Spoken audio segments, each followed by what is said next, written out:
Hello, Abraham. I just want to start by thanking you so much for your guidance and your teachings has helped me so much through the years. I'm an entrepreneur, and it's what I have to do. I feel very well placed in that. And through the years, I've been in business for 15 years, 16 years, and I've created different businesses to kind of ebb and flow with the economy, with the, economical climate. And it's worked very, very well. Do you think you created them, or do you think the economic climate inspired them? Can I say both? You can, but we'd like to put the emphasis on the inspiration. Okay. I love being... In other words, when an idea comes to you, that's inspiration. When an idea just comes, that's inspiration. And it's because you've created enough of an emotional grid that now you are a recipient of an idea that you can then move forward on. Very true. Very, very true. And that happens a lot for me, and I feel really fortunate that I feel really in touch with that. Good. Like I really can create. And so here's the thing. The reason that we're nitpicking here is because we want you to understand that you did the creation when you were sifting and sorting through the contrast. In other words, that's when the creation happens. It's in the asking that the creating happens.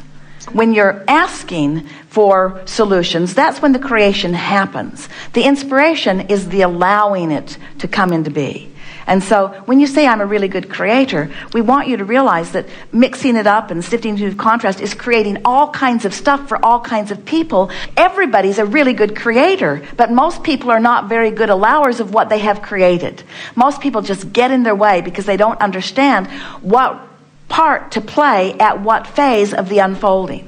So what we're wanting to lay out for you all here today is that the contrast, you don't have to go looking for it. It will show itself to you, and it will cause you to create this vortex of what you would call potential in terms of manifestation, and we are calling it now reality in terms of emotion.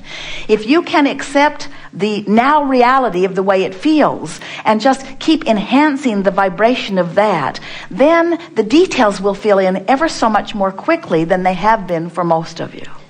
Did that make sense to you? It makes sense, and I feel like I'm living proof of that. I really kind of get that. Like I actually have come to a place where I'm experiencing contrast, and it has kind of become a good thing because it is a good thing. It is a good thing. It stirs me up. It makes me think. It makes me get my ego involved. It makes me focus. It makes me ask questions. It makes me put things in the vortex that source energy, and all that I have known, that all have my back, are lining up with. In other words, that's what we mean when we say the creation is in place long before you allow it. And we just want to put the question out to you, what's taken you so long to allow it? And we think it's that you don't understand what the creative process is. You're not reveling in every contrasting moment. You're not reveling in the competition that makes you want more. You're not reveling in the other side of the political aisle that makes you think in a stronger way. You're not reveling in it. Instead, you're crumbling under it. You're criticizing it. You're not just you, but most everyone. You're using it as your excuse not to line up. When you start reveling in the competition, when you start reveling in the contrast that is causing the creation to be there in advance, these creations are already there. They're there. Now what you're doing is feeling for the inspiration, and that's the part you're calling creation. You're calling it creation when the idea occurs to you. We're calling it creation long before that feeling comes over you. That feeling of inspiration is your first step of allowing what you've already created to come into fruition. And what we're trying to get across to you is that if you can hear this, having more fun at every phase along the way, because it's a sure thing that you're going to get to where you want to be. But where you want to be isn't to that end result. Where you want to be is in this moment, feeling this way on your way to where you want to be. Because life is just a series of moments of feelings and moments of feelings and moments of feelings and moments and feelings and moments of feelings, isn't it? In running my business and in all of that. Okay, I'll get here's what I'm putting out is that I really feel I feel like I've tapped into the law of attraction and the law of allowing. I really, I feel I found great love, and I share a wonderful relationship with the most wonderful woman in the world, and I have I love life. It's fun, It's just everything. I'm happy and excited and passionate and healthy. Like all the things that I can allow. I understand the law of allowing and having that be all part of me. And so my thing is I don't understand my resistance and allowing in financial abundance and all of this. I'm kind of running. I don't get it. It's something. It's a resistance that comes up, and every time I start doing really well, I have to deal with this again. And I feel like everything else that I have allowed that is attracted to me are things I can really manage. I can manage my happiness and my love and my health, but that thing that's so tangible, that's like so close, and yet. But what we're saying to you is, if you will just manage your love, if you will just manage that emotion that you can manage, and stop messing around with the stuff that you think you can't manage. When you stop messing around with it, the vibration of it not working will dissolve within you, and then the grid will fill in with the abundance that you're seeking. It's that feeling that I can't get it, and so I have to keep after it, that keeps that vibration active within you, which is preventing what you want from coming. But there's a contradiction, because you said to us, I can manage the love. I can allow it, and I can allow the happiness and the joy and the fun. As it relates to what? To me and my life and how I live it. Generally spoken and good, but what except for this one area? Yes, it is just that one area. So what we're saying is, if you could stop talking and thinking about that one area, you wouldn't keep it active. I feel like I have sometimes stopped talking about it, but I do. I don't know how to completely let go of it. That is why I'm here. I mean, that's what I'm asking. Why? Because money matters, because money is evident in every day, because it's on my mind, because bills come, because I live in a physical world where I have to eat physical food and pay physical rent and so on. So you have to find a way to make those conversations more general and less specific, because they're specific and not working. So you've got to make them specific and working, but you can't go from specific and not working to specific and working. So you have to go from specific to general. So tell us how you generally feel about finances. Stressed. All right. So, and you know that stressed is evidence of resistance. And so you've pinpointed that there's an emotional grid that is filling in with things that equal stress. And you want to change the emotional grid from a stressful one to a better feeling one. So try to go from the general feeling of stress to the general feeling of relief. Try to do that in some way, with some conversation, with some approach. I'm doing pretty good. I'm doing all right. I stress more than I need to.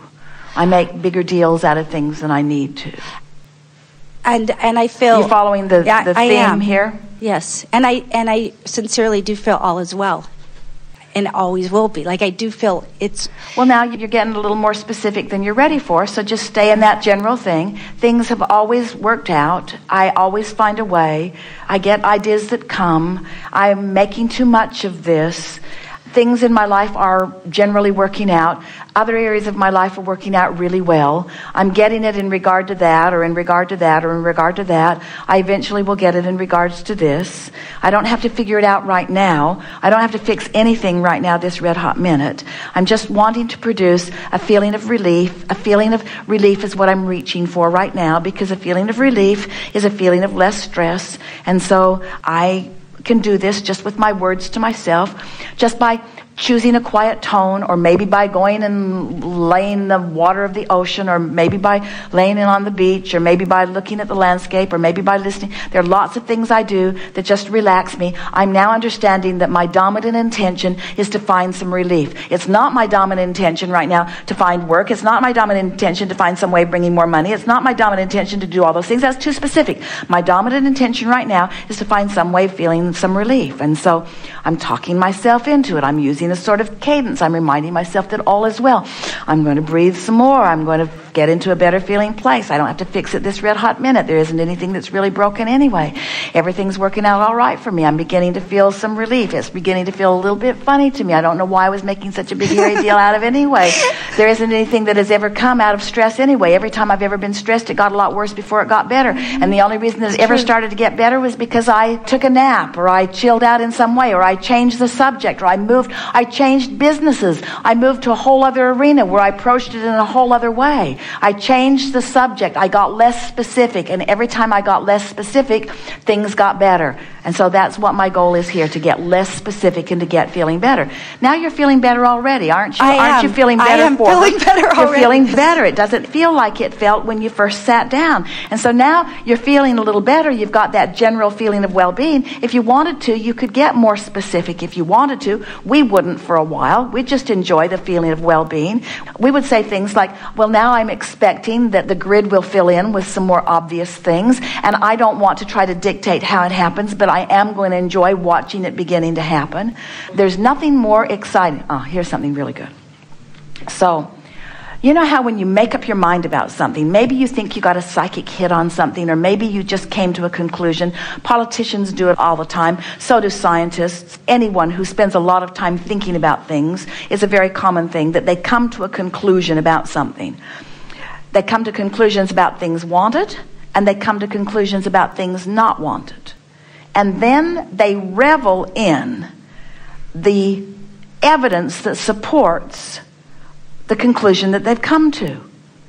We think that is just the funniest thing that you do. You come to a conclusion of something that you don't want, and then you celebrate every time you see evidence that supports this thing you don't want. And you go, aha, I knew it. And we say, aha, you're creating it. You're creating it. So what you want to do is create this feeling of well-being, and then watch for the evidence that supports it. And when you see it, aha, I knew it. I felt that coming. I knew that was coming, you see. Yeah. There are so many people out here on the manifested edge, sifting through the details of what's manifested and getting into that state of confusion that we were talking about earlier, where it's so much simpler to work at the basis of the general basis of the emotion that you want to feel. And friends, it's got to be easier than you're making it, because every single thing that you want, no matter what it is, material object, a pile of money, a relationship, a circumstance or an event, a movement in the political arena, everything that you want, no matter what, without exception, always has been, always will be, for one reason. You think you will feel better when it happens. You think you will feel better. And if we can just convince you here today that you have the power within you to conjure the feeling better now before it happens, to not need it to happen before you conjure the feeling of it, that you can get general enough to find the essence of the feeling of what you want, you will have created a vibrational grid that will fill in with the details to support what you have accomplished every time. And that's what deliberate creation is at its best. Now, there's nothing wrong with creating stuff you don't want, because how do you know what you do want if you don't create some of what you don't want? How do you know that you want more money flowing until you've really experienced some shortage? How do you really know that? How do you know who you like to hang around with until you've hung around with some that you've really not enjoyed all that much? How do you know? How do you know what you like to eat until you've eaten around enough to know what tastes good to you? You get to define all of that. We're not trying to get you to go in one direction or another on anything. We just want you to know that you have enough contrast around you, enough variety, enough buffets on enough different subjects, that you have already very well established. You've determined clearly who you are and what you want, and that resides in a vibrational vortex that is calling you. But you can't get to the specifics of that magnificent vortex if you are vibrationally out of whack.